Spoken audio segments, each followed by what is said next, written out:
I think, actually, that those three solutions in various forms are what there is. I think that's what grammar is.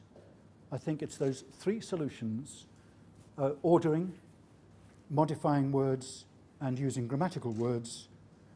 And I think that is all that grammar comes down to. Let's look at these with examples. Order and movement. You could have a rule that you put the word for equality just before the word for the thing it's equality of, or vice versa, it doesn't matter. But you could have a rule saying if big is before bear, then it's the bear that's big. If it's before cave, then it's the cave that's big. That word order would also work for who did it and who got it done to them, as in English and lots of languages. Sister killed bear would mean the sister did the killing. Bear killed sister would mean the bear did the killing, or the opposite. You might have the agent at the end, not at the beginning. Doesn't matter, provided you're consistent. And you can do what a lot of languages do, which is to distinguish statements from questions by word order, or express other grammatical relationships by word order. So word orders are one very powerful solution. You can change the forms of words. You could decide to put an ending on the one that does it and not on the one that it gets done to. So kill sister o bear. I'm sorry, this sounds really silly, kill sister o bear, but it doesn't sound any sillier than Latin.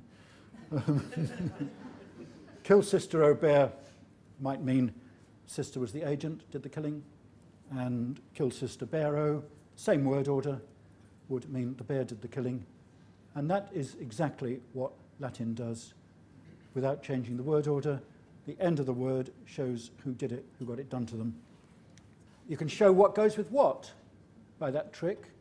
You could have the same ending on both qualities and the nouns that the things they're qualities for, to show that those two went together.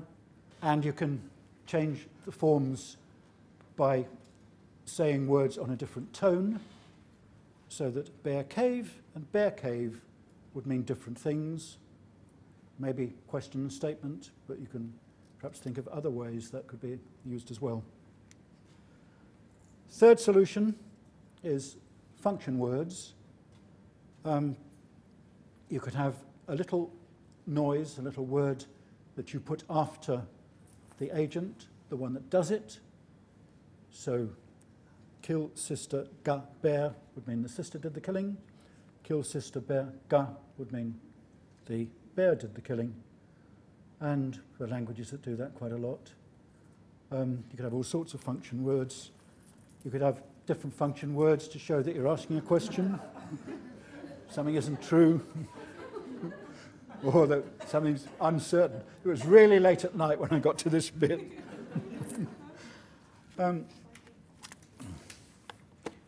How does English handle this lot? English uses word order a whole lot. It doesn't change the forms of words very much, but I'm sure you know that English 1,000 years ago was pretty much the opposite way around.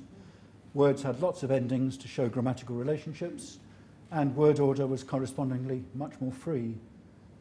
And maybe you find this quite a bit in languages that use word forms to show the grammar don't have to fuss so much about word order. English does have some changes in forms. Verbs change to show past. We have third person s, but that's really just a linguistic fossil. If you took it away, it wouldn't make any difference. It doesn't really signal anything. And English has a fair number of grammatical words, a fair number of particles, words like not or may. French has a nice one for showing you're asking a question. It has est-ce que, which gets written as 3 words or 2.5 words, but it's really just a noise that means this is a question. So, okay. I would claim that we now have a clear and simple and quite interesting answer to what is grammar. Grammar is 3 mechanisms which are needed to solve 3 kinds of problem. And once there's more to be said, but I think that's what it is. That's what grammar is. I think you will find all of these solutions in all of the world's languages, and you've made an important point that it may not always be necessary to use any of them. But that was the point I was trying to make in the first part of this, that we can actually express a lot without grammar. The time comes when you have to. And then I think these are the three mechanisms that actually get used.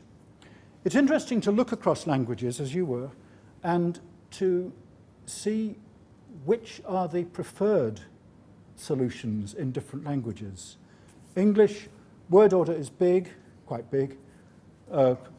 Grammatical words, particles, it doesn't modify words, doesn't have much inflection, doesn't change the forms of words very much. Think of another language you know, and think how that language makes its choices. Can you think of a language that does much more with changing the forms of words? Yeah. Finnish. Yeah, like got 12 cases or something, haven't they? Yeah, there's 18 and we've only used 11. Yeah. So Finnish does crazy things with forms of words. Do you know other languages where word forms change an awful lot? Polish. Czech. Yeah. Polish. Turkish. Sorry? Arabic. Yeah. It's very common in languages, isn't it? Which can make them very difficult to learn. What about particles? Can you think of languages which use an awful lot of grammatical words for one reason or another? Punjabi. Yeah? Japanese. Yeah. In fact, let me show off my knowledge of Japanese, which amounts to about 10 words. And I do know that I borrowed from Japanese for a subject particle, bear, ga. Japanese uses ga to indicate that the word it comes after is a subject. So the Japanese word for a man is hito, and man subject is hitoga, right? Say yes, please.